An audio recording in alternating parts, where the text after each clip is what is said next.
we had like 40 over questions drafted by Manfred, and we only finished like about 4 of them. So that's the problem, right? We have to bring him back. But nonetheless, it's also a very good so-called opportunity if you guys have any so-called questions related to Google advertising.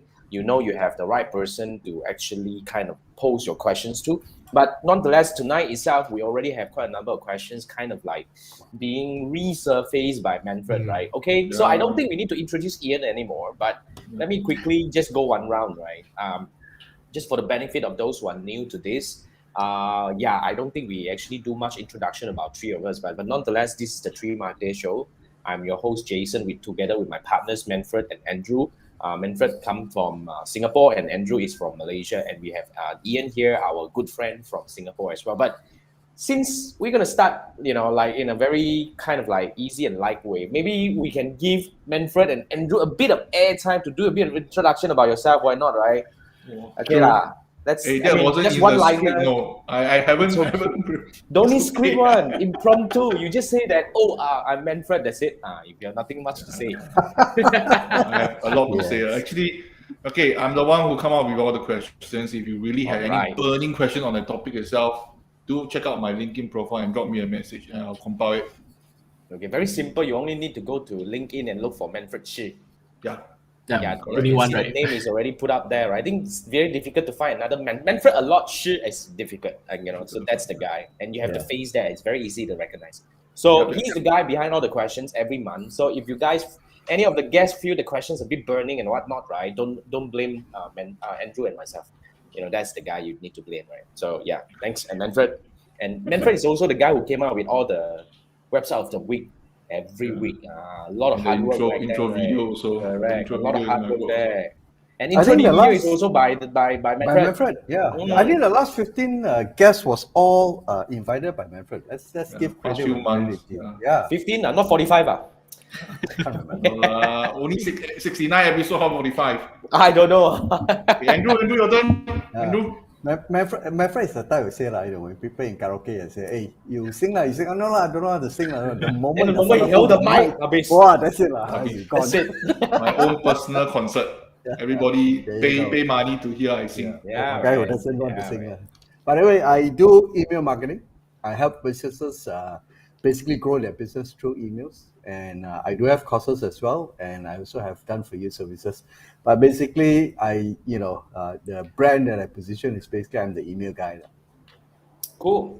So and I'm Jason. I do Facebook ads and digital marketing. So basically, just in case you guys is the first one, and let me bring up our 4th marketer over here. Oh yes. What's up, Chiwai? Now Chiwai has been Chiwai. I think now Chiwai has appeared how many times?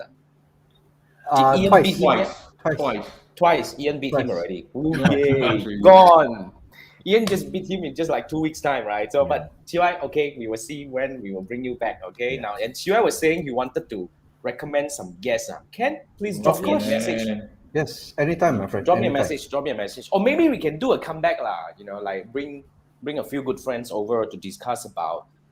Just a quick check. I don't think we have a lot of people here, but even if you're watching the replay, I want you to let us know, do you want to have, because one episode we have a friend talking about the prediction for 2022. He has a list of them.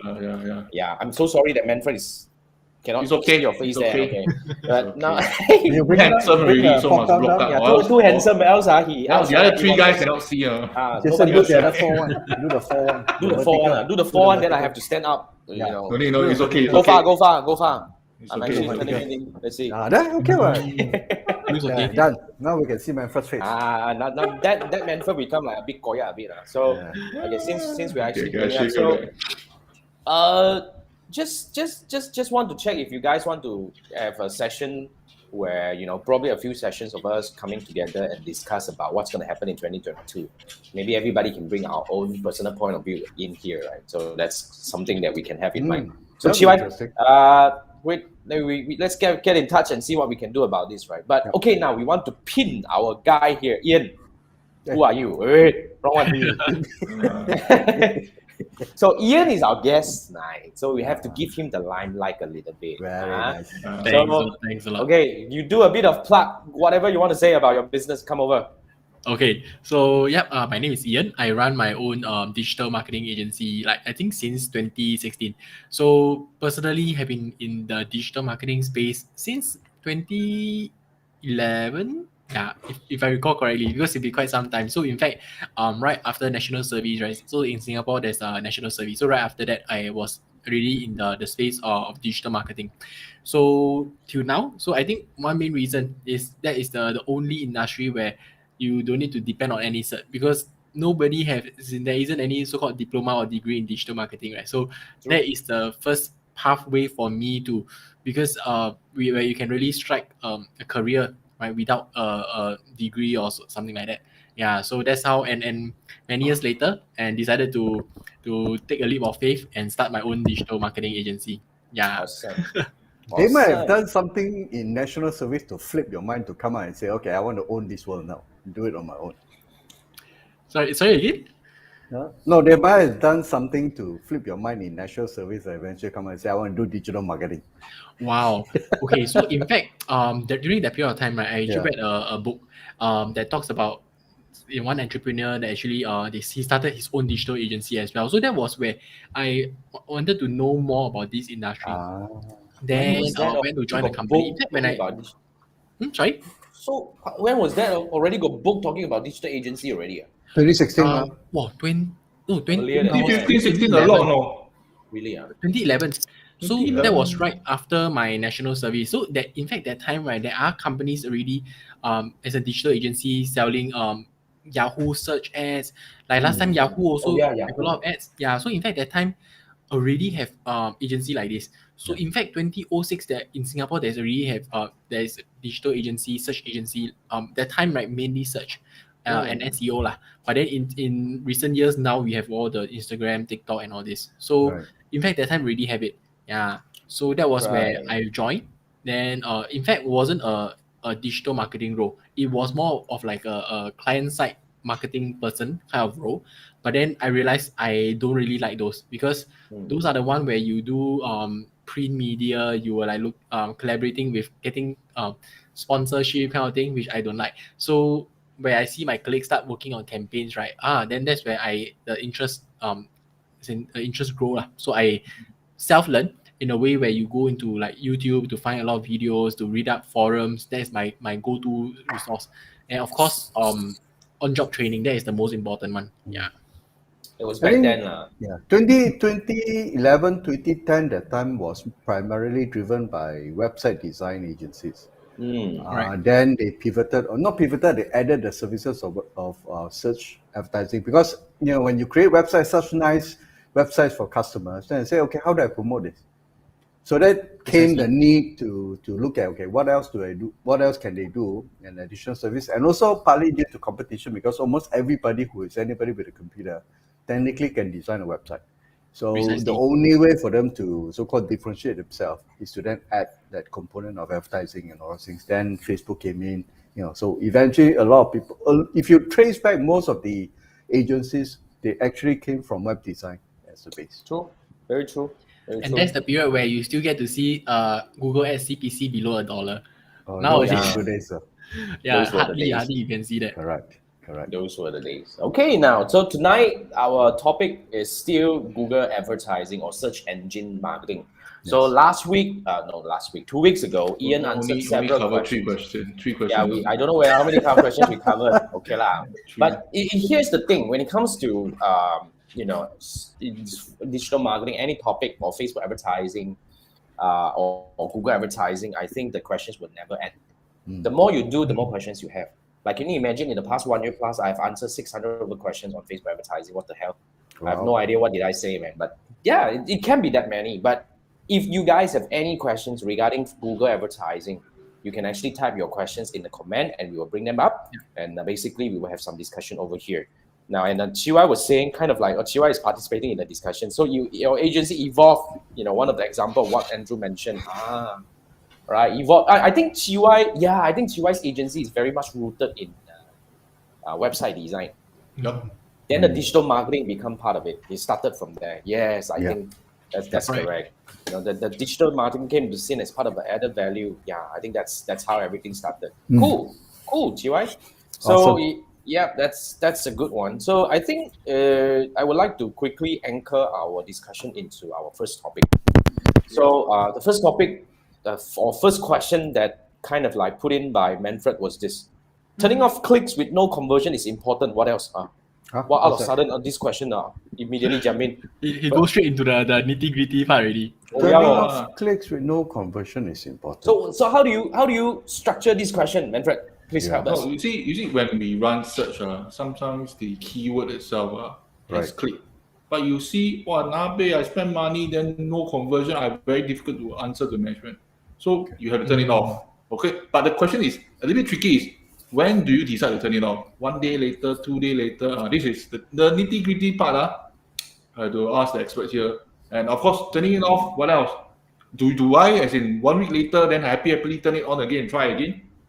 So these kind of questions. Yeah. I like that. Happily. Okay. That's a good I one. think so usually, right, okay, because ultimately a lot of time where people who run Google ads or even like Facebook ads, they have their own set of structure in a way framework. So maybe I run ads in this manner. Another Google ad specialist who run it he has his own style of structuring campaign. Yep. But in general, for me, how I see these questions, I will try to break it down into a few scenario lah. So for example, if you say that when you review your campaign, you're looking at the optimization part of it. So is two scenario where you have cases where keywords it could be also cases where keywords getting very, very low volume of clicks, or even that you have keywords that have significant amount of clicks but no conversion at all. So because in the past, right, there is this term called single keyword ad group when it comes to building Google ads. So but things have changed along the way as well. So that structure in the past, that so-called people swear by that structure, right? In my opinion, right, nowadays doesn't work because simply where Google have already eliminate a lot of so-called like you have broad match, phrase match, and exact match. In fact, even like exact match, it now works as if like almost like a phrase match already. Where phrase match, it works as if like almost like a broad match or broad match modifier. So broad match is even like broader targeting. So to an extent where if you still build with single keyword ad group, right, it will end up you have situation where you Google in the system itself, they also start flagging out, say, hey, you're having too much redundant keywords. What I mean by redundant keyword? So for example, a company that sells maybe wine, right? Red wine online, buy red wine. In fact, they have the same meaning, same intent. But when it comes to building single keyword ad group at the time, you will add all three into Google Ads. But now with the changes in all these match type, right? You just need to add like maybe red wine Singapore or red wine online will be sufficient, because with 3 match type in place, you will be able to match to different permutations. So you don't need to have 3 different keywords inside, because in the end, Google will flag out as redundant keywords first thing. Then you will get to have some keywords without any clicks, right? So it will become an issue where you don't even have the volume of clicks to measure whether is this keyword worth to keep or not. Yeah, so structure become an issue where you keep constantly facing a dilemma, right? Where keywords is getting, you have some form of clicks but no conversion. Then this could be one issue. Then of course, like in a scenario like this, you have quite a number of like impressions and generating clicks. Then that is where you might also want to review if in the search term report, is this keyword triggering a lot of irrelevant search terms? Yeah, so this can be also one issue as well. Yeah. So I would say, yes, to a certain extent, turning off, turning off keywords with no conversion, is important. I would say, pardon me to give a very vague answer like yes and no, right? Because it really depends if you have enough clicks to justify that. So what I mean by enough, at least to me, assuming your conversion is 1%. If you get around 200, 300 clicks and you still don't convert, then of course that particular keyword can safely say is not relevant at all. Is there a duration? I would say you can use as in 30 days. It's usually when I review campaign, I like to use last 30 days as a date range to review. Yep. Yeah. So that will be a good date range to measure. But for certain keyword, when you use the single keyword ad group method, because you have so I would say fragmented keywords in place, right? Then each keyword doesn't get much impressions. So that's why I recommend you might want to start cleaning up your structure. So instead of like having 3 keywords that means the same thing, you might want to pause those that is redundant, then in this case, you were able to consolidate more impression into that one keyword alone. That is one way you can gather more data, so prevent situation like this from happening. Yep. I like the idea. I come from the single keyword school of thought previously, but since that changes, Correct. what I do now is, it's crazy when you start managing single keywords, obviously, because I think the thing they call it was statistically significant. That means you have a number of enough examples for you to actually see whether it's effective. So what I did on my side was, then I decided to look, instead of exact and playing with, broad match modifier and all those stuff, I just go broad. And I trim basically the keywords by when I look at the search term results. And then start moving them, some certain words that is not relevant, then add those words into the negative keyword list, and then we exclude from there. Usually some people, they like to use full broad match. So full broad match is because there are some cases where people find that broad match means that my campaign will get matched to a lot of irrelevant search term, but in fact you can't live without without broad match. Because ultimately when you build your list will never be the perfect list. Yes. For sure you'll miss some keywords, and you definitely need broad match or even like phrase match to do the prospecting. Yes. Yeah, it's just like for Facebook, you always have a prospecting campaign. Then this is like your prospecting campaign in the Facebook context. Yeah. So your prospecting for keywords also to a certain extent. Yeah. So basically, I took lessons before. So basically, for my limited paid search experience, so there's two styles. One is top down, one is bottom up. Top down is I don't care. I got money. I throw broad. I want to see what clicks, what convert. Right. But you pay for it. That's the top down. Bottom up is I'm very careful. I will have this exact this phrase one. I control. But when you control, you don't know how big the sky is. You may miss out opportunity. Then what I was taught is normally bottom up. But because top down has its risk based on certain industry. Am I right to say that, Ian? Okay, because if that is some things that I noticed, if you go narrow, right, then you will face similar issue that if you run Facebook ads before, if your audience size is very small, your CPM is very high, right? So if you focus on phrase match or even exact match, your CPC, you might most likely will see a very high CPC as well. So one good thing about broad match keyword, it helps you to average out the cost per click, because usually broad match keyword tends to have the lowest CPC, where exact match being the highest, and phrase of course in between. So and ultimately you won't want to completely just beat without broad match, because in one situation, one client is that they are very fixated saying that, hey, I don't want broad match because broad match risk my campaign serving for irrelevant search as in search terms. But the moment when we tell them the potential downside, we pause the broad match, immediately they see a few things: increase in cost, as in cost per click. Of course, then that's where your cost per lead goes up as well, and the volume of leads goes down. So broad match, right? We did a test as we measure overall where all the broad match keywords add together. And phrase match keywords add together, exact match keywords add together. In certain cases, in fact, in quite a lot of cases, broad match keywords collectively give a better cost per lead performance, and volume. The main thing is volume. Search ads is already hard to scale because it's very passive. And you further limit it without broad match, then you further limit the scaling capability of your search campaign as well. Yeah. So that was the part you might want to take note of as. I can see the discussion is getting very technical. Manfred? Yeah, sorry, more technical thing. So, say example, if I top down, I lazy, I'm very lazy, I do broad. Then I realize, walao, a lot of people like to click free Nikon D550. Free but never convert So when do I decide? I'm just using, obviously free is a very obvious word. When do I decide as in the period? I give them 30 days to decide this keyword is nonsense. Of course, 30 days, 200 clicks. Is that a gauge, or is it depend on industry? Okay. What's your approach? Because for this case, right, it is more towards an issue whereby you did not because ultimately after some time, right, I also internally at my team, we set like a frequency where how often we need to go back to the account to add negative keywords.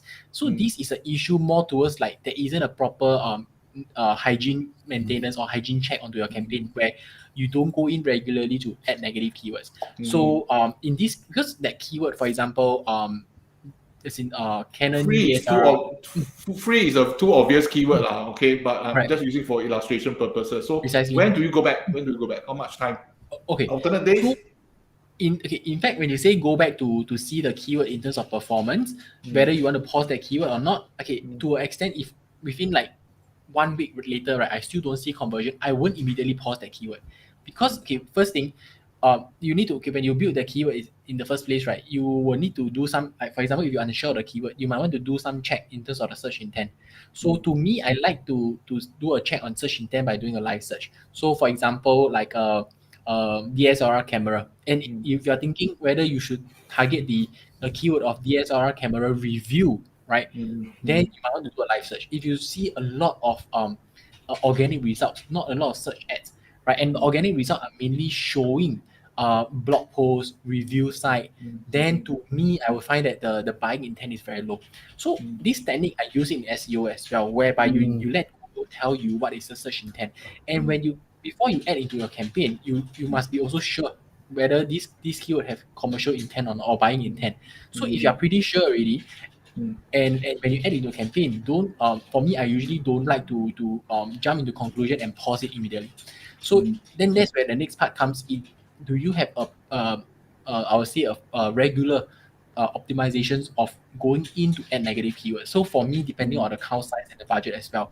So if you spend more, of course the impressions gather faster. So you might want to set it on a weekly basis, or then spend less, you might want to go into like a monthly basis. Then of course by then, after some time, your campaign will be, to me, right, I see campaign do mature after some time as well, because by then your set of negative keyword lists grow. Yes. All right. So for agency side, we try to save. We also like save time. We have our preset list of negative keyword lists, right?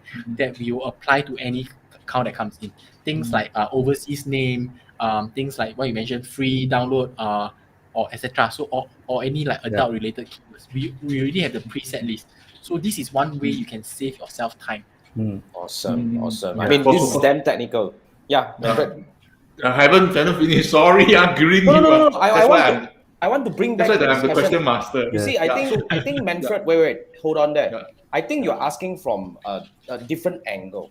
Okay, coming from another agency or coming from another digital marketer, although I don't do search marketing much. When we look at when is the time, I think the main question you have here is when to turn off. Yes.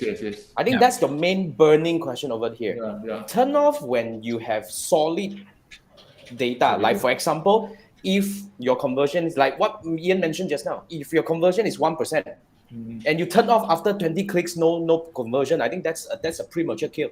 Very. Do you agree? Very. Yes. That's why everything has to be realistic.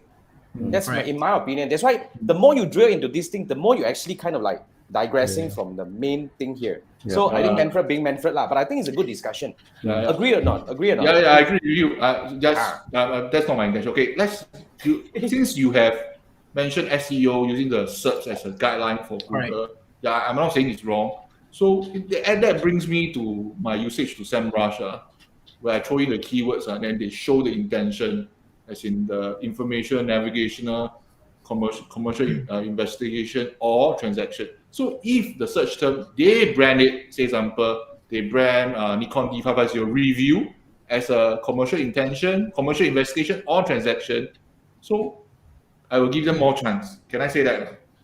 Okay, so usually because for those software out there, right, they do in a way group keywords based on like informational, navigational, or transactional. Yes. So, but to be honest, right, it's always good to, because after when you build campaigns long enough, right, in fact you don't really need to go search and check.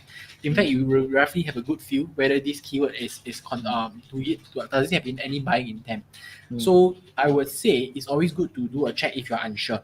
Then because software is never perfect, so sometimes they do help you group the keywords together. And not saying that when you run Google Ads, right, you cannot touch based on informational keyword. In fact, in the past when I was working in agency, they run search ads as well. They in fact have all these kind of top of the funnel keyword. Just that for us, right, when we run campaigns, and campaign is very focused on performance, budget is always finite. So you will not want to target, as in run ads on keyword that's high up in the funnel, because for sure you don't get conversion. That's where we always focus up to maybe like middle of the funnel. Sometimes we call it category keywords lah. Like for digital camera, all these are considered category keywords. Yeah. So that is one part. Then in fact, I think what you want to, like Jason mentioned, right, when to turn off keywords. So on one situation, right, I will turn off keyword fast is whereby this particular keyword, whether it is like a phrase match or exact match, phrase match or broad match, I see that this keyword have been triggering a lot of irrelevant search term and high frequency of irrelevant search term. To me, I will call as internally, I tell my team member, hey, this is a problematic keywords. So that is where pause it first, because those keywords have make our life very hard to add negative keywords. So when you see this kind of thing happen, when you start seeing that your campaign click-through rate falls below 2%. So internally, I do set a benchmark. Whenever my campaign click-through rate is below like 3 to 4%, right? Something wrong is either that particular campaign generates a lot of irrelevant search terms. Yeah, then that's where you need to go in and start reviewing already. Correct. I think one thing that me and Andrew first. Okay. So I think one thing that me and Jason we used to talk about it is a lot of us, when we run ads, initially we used to look at the dashboard information, and we look at click through and we look at impression and all that. But one very important thing that's missing, and it should be considered when you design your campaign, is what happens after the click. So if, for example, in Manfred's case, for example, you say free camera, DSLR, whatever model it is, and Ian, you mentioned about top of the funnel, middle, and what. This could be a top of the funnel kind of inquiry. But if you have after the click where you have a nurturing sequence, or where the information presented on the web page is targeted towards that, and then you measure whether the people who go through this sequence, do they eventually convert? Do they convert within 7 days, 14 days, or they will never convert? And when you look at the entire sequence all the way to the end, then only you can make a very so-called educated decision whether the keyword is actually should be taken out or basically should be included inside. Because search is basically an intent based. But you won't know until you actually put it up to the market. Unlike like Facebook, and also I think SEM is pretty much a long-term play. You can't have immediate results within a month. Unlike if you run a Facebook ads. You have to figure out. But normally people build from the bottom of the funnel where they get the thing gradually move up and see whether it will trigger down. Will trigger down because you're answerable for the budget itself. But after the click is important, because the experience when they click on the ad is the one that make a determination whether they should continue. See whether there's a connection between the search term and the keyword and the subsequent thing. So I think Ian provided a very good. Sorry to interrupt, Manfred. You remember what I wanted to say? I think Ian provided a very good route to check, which is constantly check your so-called search term. Yes. That will give you a very good idea whether your so-called keyword is actually kind of like getting you whatever you want or not. Yeah, Manfred, back to you. You guys intend to turn this question into a 1 hour session? 1 hour session. Okay. I deviate a bit. So this one is one topic. So there's one question that actually come to my mind. So I was having this conversation. So example, this brand, say example, let's say you are the China phone maker, Xiaomi or Vivo or Oppo. Okay, will you buy Apple's keyword? When people looking for iPhone. We talked about this last week, Yeah, we discussed 2 weeks ago. We discussed before, yes. You show it right. You didn't listen, Context of the. You didn't tune in that day, You send in the link to the video. He can go. I sent you the link back to the video. You talk about the competitors' keyword. Hey, were you at the show? What happened to you that day? That was my evil tweet. Yeah, evil tweet. I think this is Manfred's insidious so-called plan because now we are. So you all watched back 2 weeks ago the first episode. He wants to. I think you want to watch back the 2 weeks ago episode. So in fact, right? I'm just checking whether you all understand, still remember. Oh yeah. Of course. That's a good one. Okay, I give you. So in fact, I think speaking of this, right? I think commonly when it comes to search campaigns when we build, the keywords team, or something we call a keyword bucket, is commonly split into few brand keywords, category keywords, right? Some people call it generic keywords, and also like competitors. So competitors is really depend on industry. So Manfred refer to the previous video. So competitors competitors keyword really depend is like how price sensitive that industry is. So this is, in fact, I learned this when I was like running. In fact, for me, right, I was still learning every time when we run campaigns, right? In the past, I never believed in competitors keyword. So when we run a campaign for travel insurance, wow, the conversion we do get conversions because it's a new player in Singapore. So we get conversions from things like AIA, is in AXA and all this. So people can't tell the difference. Absolutely. correct. So the Price is the main conversion thing that they're looking for. So no, my intention is to actually halfway through the show remind our audience there's actually a part one. So if you want to know the answer for part one, then watch part one. So the viewership will go up. Yes. And I also want to remind you guys, okay, up to now already like second half. It's already like We're we are halfway entering through. the second half of part 2 right now, Yes. and we are still stuck at question number 1 for tonight. Yes. Then really, I just want to show you how deep this thing can get into. And to be very frank, right, we can only discuss like so-called ideas or topics or based on the cases over here. But in terms of how to set up Google advertising, in fact, it's really a skill that you have to master. So Ian is gonna run a course. So I'm just gonna like plug this. I have to, right, because Ian is our guest, and Ian is gonna run a course with us. End of this month, he's going to run live. But if you're watching the replay and you still want to learn, you can still go to this link and actually sign up, because once we have done the live training, then we will actually kind of like make the replay available for you to purchase. But if you sign up right now, you get a lot more benefit. I don't want to talk about that. Go to this link and sign up and take a look at it. But if you are my members, my FAA members, or some other members, you get some discount. So yeah, that's how you can actually find out more information on the landing page itself. So go over and take a look at this. So come back to the question. Are we, Manfred, are you satisfied with this? No. I just want to make sure that you are satisfied or not. Squeeze until nothing to come out already. No sweat nothing already. Nothing already. Okay, We're going to have Ian for the next 31 episode. Yeah, 45. So, maybe 45. All the way to episode 100, yes. Because there's 40 questions. Yeah, 40 questions. So 40 episodes. One question, one episode. Yeah. But I think we just have to what cover. The idea here is we want to showcase how knowledgeable is Ian and how complex is this thing. Yeah. Okay, so if you guys want to find out more, you can connect with Ian. You just all you need to do is just go to LinkedIn and look for Ian Ong, and you'll be able to connect with him. Yeah. And if your company is looking for an agency, I think I don't want to recommend any other people over here. So basically, this is the person that you have to talk to. Okay, now let's bring us to the next question. Yes. Okay. Manfred, I need you to fill in the context because it's all your questions. Well, and most of the questions over here.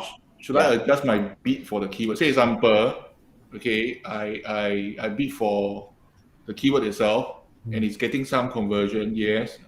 So I greedy lah. You want to power the whole keyword lah. More. Right. I want to see where's the ceiling. I want to know where's the ceiling. So at what pace? When do I do it? As in when do I say? Is it 1 month later? Then I realize, okay, this proven that this is a working keyword for me. I want to know where's the ceiling. So when do I know? And when do I take action? And how much should I adjust by? How much percentage? 20%? Now this is a very typical question that. So if I'm going to share some as in my answers, right? In terms, it doesn't even sounds like it's not really like a expert sounding kind of answer. So I think last session, right, I talked about when it comes to bid management, I rely a lot on the auto bidding. So because right, to me, when it comes to campaign management wise, if you have maybe like 500 keywords, going into each keyword, increase bid by $1, $2, decrease by 5 cents, 50 cents, right? It's going to kill the campaign manager's life, right? So you literally will just as in how much man hours is the person going to spend, and ultimately, right? I personally believe over time in the past maybe when auto bidding is not as good as now. But for now, right, with all the data points, I think it's getting better. So typically, I do not manage the bid management part, right? So I literally just set up the smart bidding, right, which is auto bidding function. So But for me, we do have like a framework where how we're going to progress clients campaign from different bidding strategy. So in fact, right, in the past, there is certain requirement whereby for example, maximize conversion, one of the strategy inside, you need at least, if I recall correctly, 30 conversion in 30 days. That was in the past. In fact, now, right, what they say is you don't need the conversions data. You can already straight away use that. So to me, I think maybe because the system is getting smarter already, so they don't need that pre data sets to learn. So to me, usually I would start off with that, then progressively go into like target CPA as a bidding strategy. So then, of course, we still do bid adjustment using the percentage adjustment function. So for example, in the case of like this company, travel insurance, I see that in maybe for male and female, right? Maybe female tends to be the one that give us a lower cost per lead, cost per acquisition. And our client did set like, okay, anything below 17, they are perfectly fine. So once we are able to hit 17 cost per acquisition, they're able to uncap the budget. Right. So this is where I see that maybe for female, the cost per acquisition is around like $10. So I still have room to from $10 to $17. Then that's where I will play around with the bid adjustment, maybe increase by maybe 50%. Then from there I will monitor to see if my conversions go up or go down. Yeah, so that is the part where you can. But of course, when you do this bid adjustment, it's always good to know, is there any target from your client side or even your own campaign? Because a lot of time when maybe when you ask this, right, it could be that you want to know what is the percentage to start adjusting. So there isn't a fixed percentage to know, but it's because there is a missing, you don't have a goal. Yeah, so you don't know how much the percentage is, but the moment you have a clear, you got a goalpost, right? Then you know how much you need to angle your shot, right? So that is the I think the shooting in the dark, huh? Yeah, I think it's the same question if you ask me when to scale your Facebook ads campaign. Yeah, precisely. You know, and Manfred is really, I mean, this is a very good question, but then again, sometimes, right, I would say this takes a bit of experience. Yep. Yeah. It's about the problem is when you don't have experience, that's a headache. When you don't have experience, you learn from the right people. That's where Ian has the class. When you don't have experience, you go and learn from Ian first. Then when you learn from Ian, you understand the important, the technical part, you know, and then after that, you'll be able to have, of course, you need to run your campaign a little bit more, then you gain experience. You see, these are all very situational. These are very situational questions. And there will never be any benchmark for this. Agree or not? Precisely. Agree. Yeah, and I think Manfred would agree as well, because if you run multiple, a lot of campaigns from different companies or from different countries, right? There isn't a benchmark. Each market is different. Each audience are different. So I'm I the think question master now. I must help. No, it's good. So it boils down to, I think we can actually anchor this question back to learning digital marketing a little bit. Learning digital marketing, a lot of people have all these questions because when they are in here, they thought that everything has got a benchmark. Like even somebody asked me, Jason, what is the CPM calculator for Facebook ads? And I was like, is there such thing as CPM calculator? Don't know. I wish that is. Yeah, CPM is so different for so many different variables. Yep. Different audience targeting, different location, different whatever, different creative, different. So there isn't such thing. Okay, so for Manfred. Sorry, you can finish first. I was just saying that it's very important that you need to start. That's why start with the right foundation, and you will find answers to all your questions along the way. Unfortunately, for my management, regardless MMC, SME, or startup itself, they always has a paid marketing plan or even a roadmap. But then in that Excel spreadsheet, they always says ROAS, CPC forecast, estimate. No, I haven't even started, and I have to fill out more. They give prediction. You're whole responsible for it. So what I did is I really go website, Google Stream, find for, okay, this is a retail industry, I take that one, but this is US based one. So just use as US, and give forecast. I spend how much money, most likely will get how many conversion. Then they will check the formula, see whether I go anyhow put another extra one, divide by 1,000. So I put this in. So the mindset is there. You see, people don't really trust you. They wanted a forecast, so I do a forecast before. And I have no choice because I'm asking for budget, especially when you ask for more. And by the way, when you ask for more, the answer is always no. Okay, so you have to do the thing. Then it always turn out differently because there's so much elements. So hence the mindset, we tend to think, hey, benchmark. This is the result of doing too many 10-year series for mathematics. You become narrow tunnel vision. It's hard to have benchmark because things like the CPC cost always goes up. No such right? thing. I never see downward trend. So that is something, even like the only time I see downward trend is during the lockdown period. Yeah, that is the only time, to be honest. I didn't see that anymore after that. And in fact, it shoot up very fast right after the few months later. Ian, just to touch on what Manfred mentioned, do you get customers asking you for benchmark? If they say that, how much do I spend? A lot of times. Okay. They ask for what is the so-called industry CTR. Correct. Or industry CPC. Right. So typically, I will share with them saying that, hey, in fact, Google do give us this data, for example, Google partners and all this they do. But to be honest, their data is very consolidated. Like for example, our retail industry or even like IT or telecommunication industry, the CTR is this percentage. But then does it mean that this is the benchmark? You are 1% higher, then which is good. So it's not the case. I always tell them it's best is to benchmark against yourself. Like for example, now our CTR is 4%. Does it the industry they say is 2%. Oh, we are really good. So let's maintain. No, in fact, it's always seeing things like how can we make it like 1% better every single time. Same for landing page as well. They ask for a conversion rate benchmark. To be honest, that isn't. So when can I throw some numbers out as a benchmark, right? It's not really a so-called industry benchmark. It's more towards based on my experience, this industry, this vertical, what is considered a good conversion rate. But like for example, just like I mentioned, if my campaign have any CTR below 3%, right, or especially 2%, I know for sure that campaign got issue. Yeah, that is because experience, right? So, but that is not official benchmark data.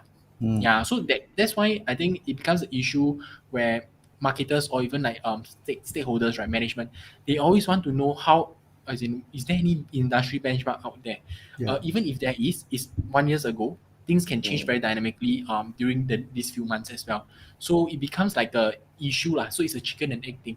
Do you encourage or recommend that new clients to undertake maybe a 1 month so-called a discovery campaign to just basically see, where they are and all those things by running some, a campaign to look at what are the numbers and then build from there?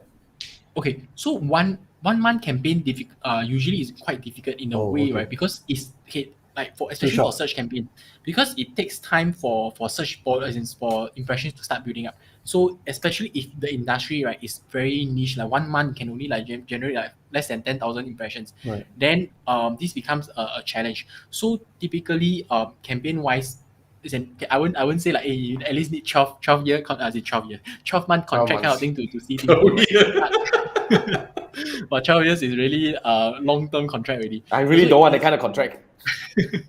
So it's always good to, but I think it's always recommended to have like 3 to 6 months as a good gauge, because even you solve the ad account issue, then you also have next piece of the puzzle, which is landing page and also like other ad copies as well. So it's like a never-ending kind of optimizations in a way. Very true. Yeah.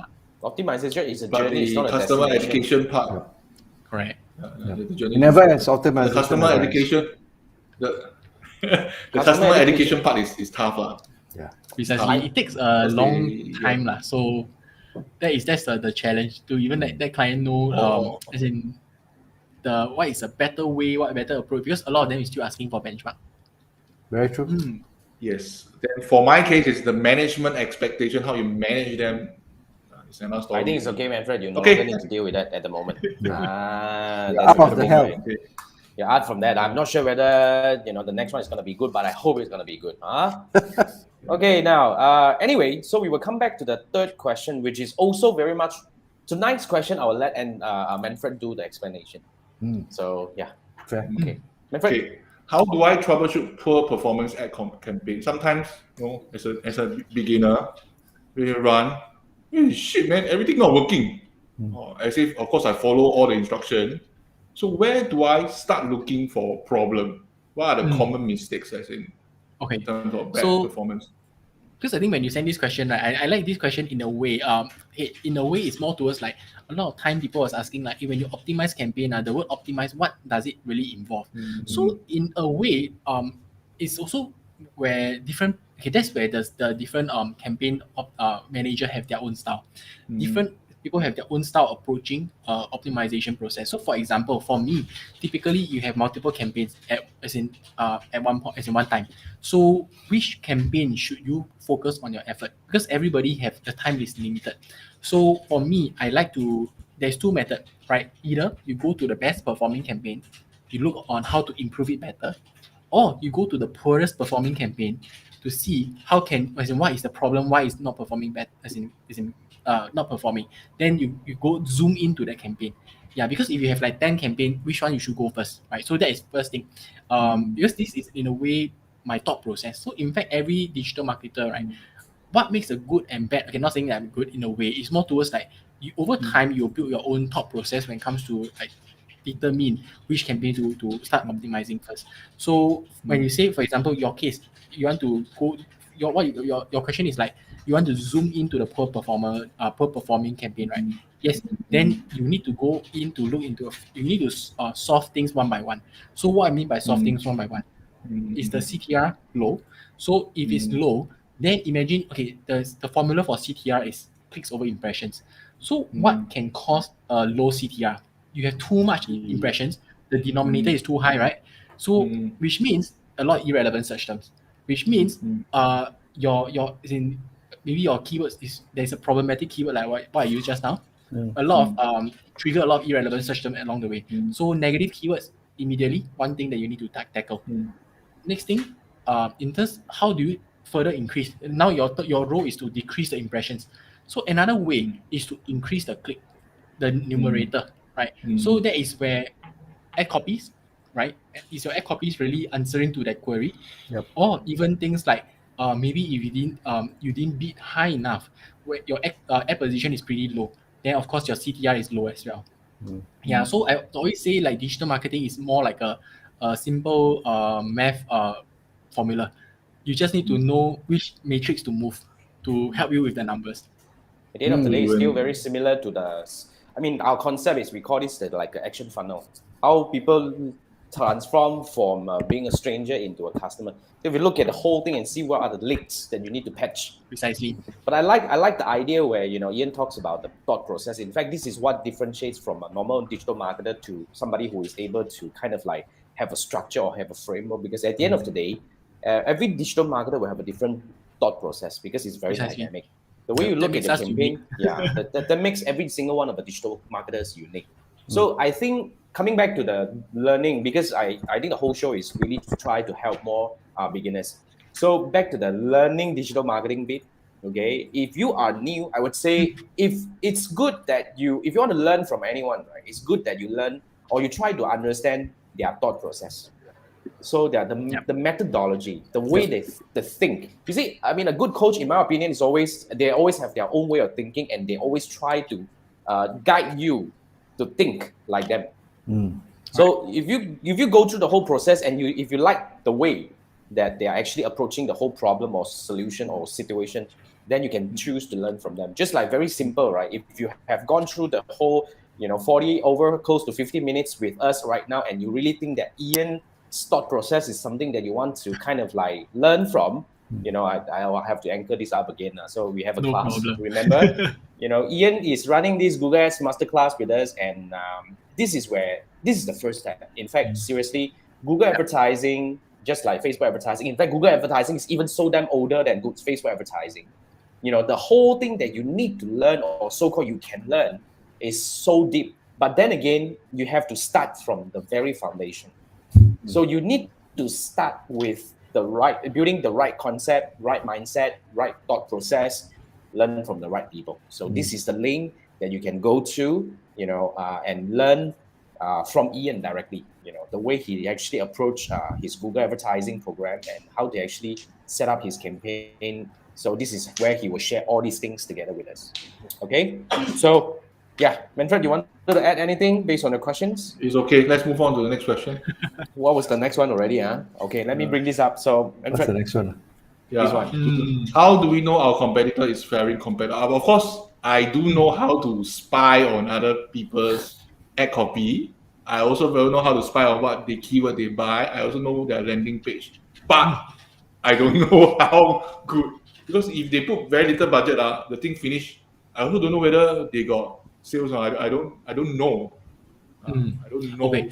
So assuming the person is new, right? So they don't know all the different tools. A lot of SEO tools out there also track the keywords that your competitor is buying. So assuming you don't have that tools, so in fact in Google Ads there's this thing called auction insights, allow you to see, right, based on this particular keyword or this series of keyword, what is the competitors or specifically domains of the advertisers that is also fighting for the same set of keywords. Absolutely. So I think, but I think the tool is in a way only can let you know how, when they say how the competitor is faring, right? You will only be able to know how much impression share they are showing up for. So if, for example, your impression share is 20%, but then their impression share is like 50%. So it could be their budget is twice of yours or more than twice of yours. So that is one way you can roughly gauge. But in terms of performance specifically to things like conversions, conversion is So I think the something max is click lah. Maximum Sorry? is click lah. Maximum we can trace is up to click only lah. Might not be even They don't click, show because clicks, right? In auction they insights, don't. they only show your top, whether they are ranked higher than you in the search term, in the search positioning and all those things. They don't show clicks. Those because ad those copy, the landing page they go, the keyword they buy, and that's it.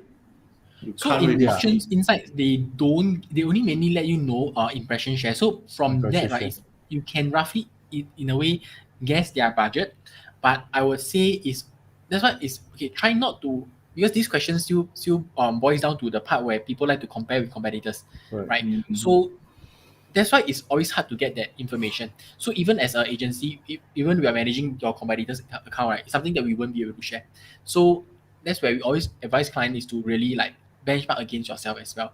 That is the main thing, because that is how you constantly improve, right? Yeah. Yeah. You won't know So this anyway. answer Nobody's the going to tell you how much money they're making from your search ads and everything. This question comes from the old Chinese saying what 知彼知彼方能百战百胜 knowing yourself, knowing your enemy, 100 battle, 100 victory. You tend to want to know, because I also have a very bad, ever since I started with Facebook ads library going kaypoh, I always have to say this, imitation is a sincere form of flattery. Because if you're good, then I want to copy you. Then I copy your ad copy, I copy your landing page, I copy your keyword, but I will be curious whether you really got sale or not. Of course, Facebook, we can't see that also lah. Same thing lah. So hence this question come out. Yeah. Because like all these tools, right? Yes, it gives you an idea like what kind of ads they are running, or even like what kind of keywords they are bidding, right? But you will never review what kind of account structure behind how they structure the campaigns. And which that part is something very crucial. So for even for me lah, maybe just because I as in pretty OCD when it comes to this, campaign structure becomes one of the things that I am very particular about. Yeah. So even like when I interview potential candidates for ad operation role, right, I always want to know how they structure their campaign, because structure also will show how what is the person's thought process, right? Even I ask very basic questions about the if you see a low CTR account campaign, right, what is the immediate next step that you will do? I have people tell me like, oh, improve quality score, improve landing page, but all these doesn't directly impact or even have zero impact on CTR. So this will indicate things like how well the person understand about like his numbers. Yeah, how sensitive they are to all these numbers. Absolutely. Yeah, so that is the thing that I personally feel in terms of thought process. Click over impression, that's the two main component you need to play with. That's it's just a number games ultimately. Everything is number game. When it comes to digital marketing, the fun part of digital marketing is everything is documented and it's tracked, and everything is with number. All you need to do is just read and find the number that matters. Okay, so we have a question. Put a bit of money and try out. Yeah, there's always that lah. So we have a question from Chiwai. Chiwai is asking about Ian's class. That it bundles with mine class. Okay. By the way, if it's redundant, that means you are entitled for 50% discount.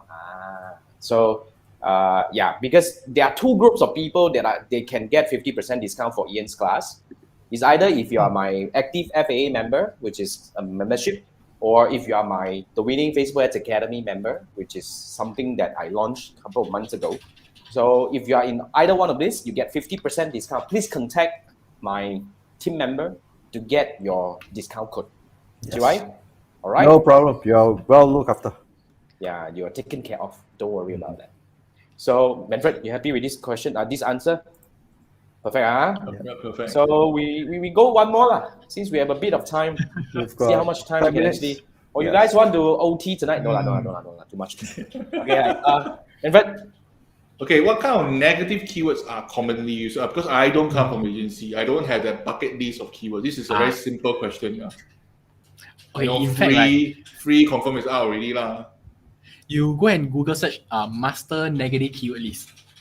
That's what you will find there is. So in fact, people already created things like, because everybody have their own set of negative keywords library. Yeah. So for me, I like to create things like, okay, so negative keywords library as well. So also keywords library for example, if now I work with this travel insurance company, the structure can be always applied to another travel insurance company as well. Yeah. So in a way, you don't have to redo the keyword research process. Yeah, so that is where negative keywords wise, you can always use those kind of master negative keywords list. But then common, I can only share like more towards like the team lah, because within the team there's tons of keywords within it. Career based. So unless yours is looking for I would say getting candidates, if not this particular keyword career based, people who search for jobs, resume, all these will be part of the negative keyword bucket. People who search like free, all the irrelevant search terms, or even adult keywords, that's a very common one.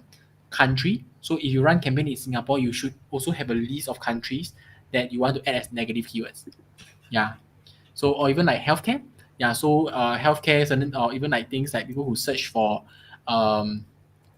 example, things like PPT, people like to search for image, PDF, all these. Yeah, all these is part of the negative keyword bucket as well. You build over time, eventually. I think you start with a generic base, and then you build it over time.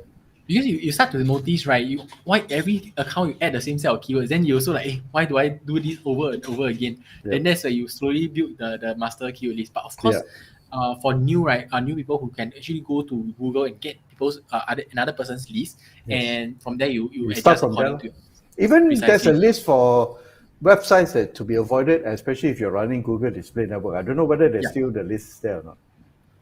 Wow, that one, because in fact, to be honest, I don't like to run GDN campaign for prospecting. For some reason, the traffic quality wasn't that good, and some bad experience previously I had with GDN.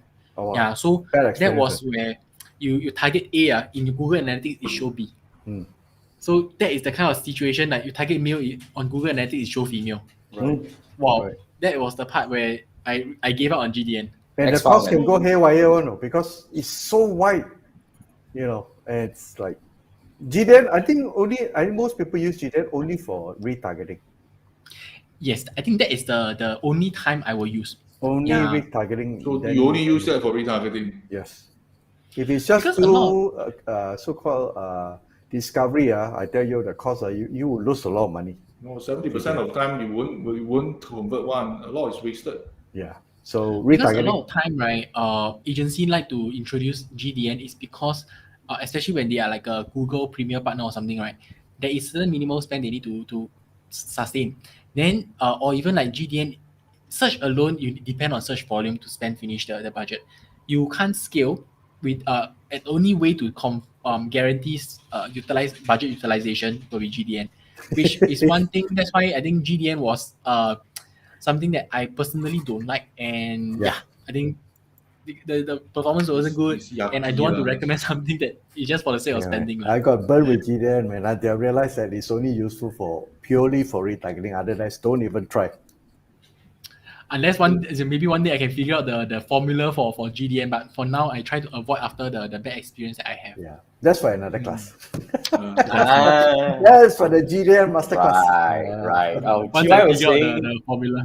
Yeah, Chibai was saying never replace Facebook. Yeah, Chibai was saying GDN didn't work for him as well. So yeah, he used it more for branding. Yep. Try the retargeting, Chibai. Retargeting is useful. Oh, speaking of retargeting, in fact, in the month of December, I have one campaign, right? Everything seems to be increasing in terms of cost per lead because of CPC shoot up, right? But then, which means my usual campaign, my performance dropped by half. But then, because of my retargeting with GDN, it saved the day in a way where the overall number for the month isn't a drop. In fact, it's an increase because GDN helped me to as in how to say Salvage. salvage a lot of traffic. Yeah. Absolutely. So that was the only time I appreciate about GDN. Yeah. Right. So let's see. Gio was saying something, except he said he's gonna come in to your class as a troublemaker. So we expect that shit to happen. So like Gio was saying, you spill the beans of a minimum spend by premium partner. Did you? Yeah. I don't know. Just like I mentioned. Yeah. Oh, because By I'm the not a way, premium partner. Xiao normally we pass already. Yeah, we passed that. We passed Yes, that. And Elizabeth has a question. Is there situations that is? Yeah, Elizabeth is Manfred's friend. Yes. And I assume so. So why keyword? They don't have specific landing page without a keyword in the website. Okay. So what do you think? Okay, so correct me if I'm wrong, right? So it's saying that you want to buy certain keywords, but then, like for example, the landing page that you want to bring them on might not be a good. Don't have answer to that that keyword query. inside. Yeah, don't have that keyword inside there. Okay, Might not be so a direct match. okay, so for me, right, I think although I try not to be very particular about you must have the exact keyword inside your landing page, because ultimately, like for example, things like how to say red wine, all these, right? For example, you go to the page itself. If it's a page selling, how to say, wine in general, for sure inside will there contain some product that is matching that search query. But in this scenario where how should I put it? Because So I maybe think where's the it's stop. So the keyword definitely must be found in ad copy. But whether is it in a landing page, that's a different ballgame. Similar words is still acceptable. Yeah. But if the thing don't have it, but it's implying, the landing page is implying the intent, I think should be okay lah. No, I think it's a context. If you're looking at, let's say, a keyword code definition, that I'm assuming that this is an honest advertiser. You really want to target this group of people, and there's a reason why you want to target this group of people for this search. And when you go to the landing page, it talks about this, or maybe something that's around that. Then I think that's fine, because the context has to be. If I'm looking for this, and look at the landing page, the copy is relevant to me. Then you'll be okay. Okay, I think I know where this question is okay. So forget about my example just now. Okay, so in fact, right, what I think she's saying that if, for example, if she want to target generic keyword like dementia for one of the product, so in a way her website might not be containing this keyword. It's just that maybe this product can suit that the patients or that people suffering. It's related lah. It's really So okay. in this case, you might want to go into approach where, for example, the keyword you want to target, you do a search and see what kind of search result is coming out. Typically, this is a case where you don't have much buying intent. So unless, right, when you search this keyword, there is a lot of services page, treatment page, or even product page, then this shows buying intent. So that goes back to the question just now we had, right, in terms of the keywords within the funnel wise, top, middle, and bottom. Yes. Typically, I will, if this is a case where it's towards the top of the funnel, not very much buying informational intent, keyword search. correct. Yep. Then I will try not to bid on this keyword simply because rarely you get conversion from this. Even you get conversion, it is going to be not worthwhile because the path to purchase can be still sometime. Yeah, search wise might not be, because our search budget is always finite. Secure your low-hanging fruit, bottom and middle of the funnel, which is usually your brand campaign, your brand keywords, your category keywords, or even sometimes competitors' keywords. Yep. But other than that, try not to, because sometimes you might be a bit of part of being kiasu in a way, where in the past I had that as well. You want to target a lot of different keywords out there. You have an assumption, maybe this keyword, my product can help them. But this is very, very hard to convert for sure because of the path to purchase is still long. Agreed. Yeah. I think your idea of using top, middle, and bottom makes absolute sense when it comes to SEM. Yes. Yep. Because money is always finite, right? So of course the low hanging fruit will the No, easiest unless for you want to agency drive to traffic lah. If your intention is to drive traffic to your site, you tell them I am the authority for this, then this is the intention met lah. But if you really want to drive sales, that's a different story. Cool. Correct. Cool. Thank you so Okay, much for awesome. the question, Hope I answered Elizabeth. Elizabeth's Yeah, questions. I think you did. And the next question from Chiwa is that is your class live training? It is live training on the 20th and 21st at 2 to 4 p.m.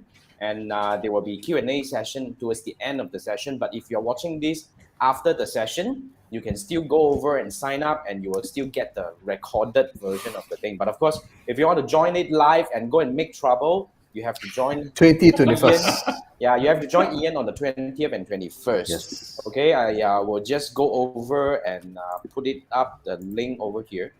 So yeah, I think that will bring us to the end of tonight's this episode. How many questions? 3 questions? Yeah, I don't know. We covered 5. We got 4. I guess four. All right. 4 or 5 questions, Not right? bad, not bad.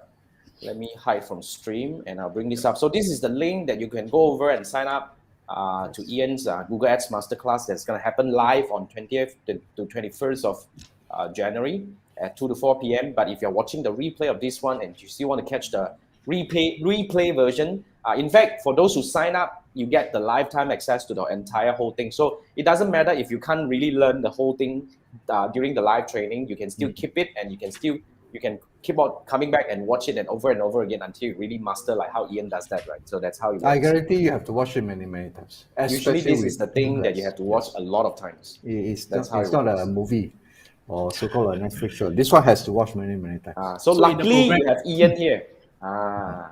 So his face can tahan. You can actually look at him for a long hour. Else, I'm just saying.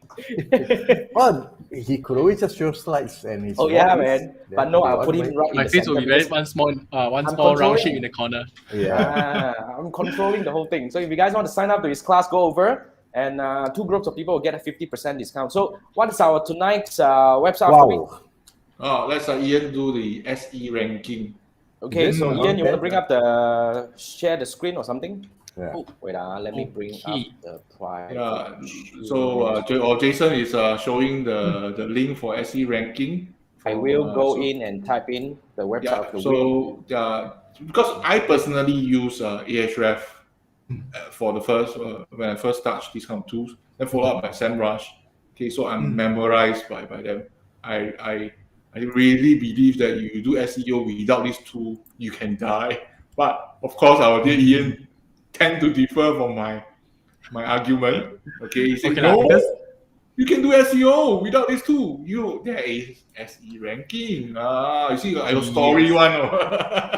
So before, right, because I think for Manfred, okay, do you need me to screen share or something? You need to share the screen to walk us through a little bit about this tool that you are. What is this about, man? Let me see. Yeah. Okay, let me see if I can share the Chrome tab. Okay. Share tab is easier. All is one. SEO. Share then the Chrome tab. Yes. Right. So some caveats in terms of this is SEO tools in a way, right? Not in a way, it is a SEO tool. So one of the main reason, right, because I think Manfred mentioned a lot of other SEO tools out there. So typically, I think very honest reason for using this, right, is because of pricing. So to me, right, all SEO tools out there, they serve the same purpose. Just that maybe for some tools they have a better database. When it comes to database, right, it simply means like things you want to check backlinks. It gives you more data compared to certain tools. The database is lesser. But in general, for us, when I use tools like this, we use things like to track ranking for certain keywords. And also one thing I find very useful for this tool is there's a free trial available for this tool. So main thing, I use this a lot of time when it comes to doing like a keyword research. For example, especially for those who know, like I think Google Keyword Planner, there is a lot of limitation nowadays. So that is where you can always use this under keyword research. You can always type in maybe like travel insurance. So this will allow you to see what kind of organic result is being shown. So either you can do a live search, but because sometimes live search is personalized, then when you do a search like this, allow you to see what kind of search result is being shown, whether there is buying intent or not, right? So there is one use case typically I use this for. Then of course another use case where you can leverage this is competitive research. So you can put in your a domain, right, or a specific URL, you can see what kind of keywords your competitors is showing up for. So for example, let me use okay, recently was like working on this. Okay, for example, fair price, right? So this is where you're able to see how many keywords this website is ranking for. And based on this, you can see what we call the keyword gap or content gap analysis. What competitors is ranking for and what not ranking for. So you can make sure that you have content like this. Yeah, of course, when it comes to the content of page search, this allows you to give have some idea what kind of keywords they are bidding on, and also what kind of ad copies they have. Yeah. Oh, wow. So, but I always say, right, tools like these, right, the data will never be 100% accurate. So that is one thing that you of course you can always use these to see roughly what kind of keywords, and also in terms of ad copies from there, and also what landing page they are using. Yeah. So this is something that you can use these tools for. A lot of time the landing page is just the web page of the website. It's not a specific landing page, which is flawed because the navigation is all found. But yeah, just curious, I did something was bugging me. Google has all this data. I mean, all these third-party tools, aren't they referring back to the same source? Okay, so in fact, right, the tools for their search volume data, right, might not be from Google Keyword Planner. So ultimately, they do have database from for example, as things like backlinks and all this they all have their own set of spiders or crawlers. They will crawl. They will in a way they in fact scrape search results, and that's how they get ranking data. And since they are they are scraping the search results, right, they can at the same time collect data for the paid ads as well. So they know that, when this keyword is searched, I see these ads over here. So all this goes into their database, and that's how they can churn out results in data like this. So data like all this also give how they calculate the budget they roughly spend on a monthly basis. Yes. Then based on the CPC, they can roughly calculate. And based on some estimation of click-through rate, they can come out with the numbers. Oh, so they are not like plugging to the back end of Google some APIs or Facebook, you have Graph API and all those things. But basically, it's their own set of robots and all those things, right? I believe there's two sources out there. One is Google, the other one is called Clickstream. I was watching the Ahrefs video, so they do explain a bit on that. I see. So they've I think how good the software is, right, also depending on how often their bots go out and crawl. Because in fact, right, each crawl is taxing on their when it comes to monetary wise, you see. Yeah. So if they can crawl often, of course the database is More much updated. more updated, much more extensive, right? But of course this depending on whether they can afford to do that or not. Yeah. So but of course that's where they explain the higher cost for some of the tools out there. Yeah. Okay, understood. Right. That's Powerful. Thank you so much. No problem. Ian, I think we overrun a little bit tonight, but I don't think you really mind. So remember, guys, if you guys, I think up to now, you probably kind of have a very clear idea how knowledgeable is Ian about Google advertising. Thanks a lot. Thanks. You want to learn. Thank you so much for sharing with us so much, useful insights about, especially when it comes to campaign management. Hopefully, it will be beneficial to a lot of especially beginners, because to be very frank, I am also a beginner in search engine marketing, because it's a different ballgame when compared to Facebook advertising. So always remember, everything takes time. The more you practice, the better you get. That's how it works. The important thing is to start right. Correct. You have to start right, and you have to Then you learn build from the right people to actually build the right foundation, so that you will be going to the right direction. So here's the link. I'm still putting it out there. So you can actually sign up. Even if you're watching the replay, you can still go over and look for the replay version of this thing. So thank you so much. All right. Ian. And thank you, my co-hosts, for having me. It's crazy. So now that's what we do every Wednesday night at 10 p.m. We've been doing this for 69. We hit 70 episode next week. It's awesome. So we have another guest also invited by Manfred. So it's a very interesting topic. Manfred, you want to talk about it? Yes, public relation. Crazy, right? So that makes me recall my days in corporate comms. Then I will tell you some story. Then we go off topic again. Probably we were half an hour about Manfred's story, then half an hour about interview. So that's how it works. So expect something very interesting next week. And we will bring back the one part of past life of Manfred, and we will talk about a different topic over there. So all right, that's what we do. Thank you so much for tuning in tonight, and I'll see you on the episode 17 next Wednesday. Wednesday. At 10 p.m. So if you have more questions for Ian, drop me a message in my LinkedIn, then I can grill him more. Yeah, but the best way to grill him is to attend his class and grill him personally.